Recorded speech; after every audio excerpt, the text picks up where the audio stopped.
আমি ভাই আমার কথাটা বইলা ভালাই অলরেডি কইলাম বাড়ির থেকে টাকা চাওয়া হইতাছে, কিন্তু আমি কইলাম দিতেছি না। কারণ বিকাশে যার মাধ্যমে আমি টাকাটা পাঠামো সেও কি করবো, ব্যাংকে গিয়ে সেরা টাকাটা পাঠাইবো। হুন্ডিতে যার মাধ্যমে আমি টাকাটা পাঠামো সেও গিয়ে সেরা ব্যাংকের মাধ্যমে টাকাটা পাঠাইবো। তো এরকম বিষয়টা এরকম হইলো না যে লাউ বিচ্ছা কত কিনলাম, লাউ আর কত তো একই।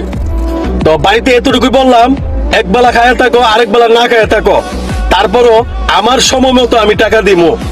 কারণ আমাদের প্রবাসী রেমিটেন্স দিয়া সেরা সরকার অস্ত্র কিনবো, আমাদের ছেলে মেয়ের ভবিষ্যৎ খারাপ করব, এটা তো আমরা প্রবাসীরা হইতে দিতে পারি না। আমরা কি লেগে দিব? তো যারা এখনো এগুলা বুঝতেছেন না তারা একটু বোঝার চেষ্টা করেন।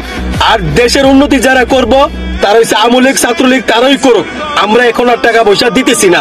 আবার দেখবেন কিছু জারদ সন্তান আছে, যখন গণনা করব তখন বলবো 1,20,00,000 প্রবাসী আছি। এই সুতানি বিটির ফুটাইতেছে জেনে এখন কি বিএনপি জামাত শিবির নাই? কথাগুলো একটু বুঝবেন ভাই।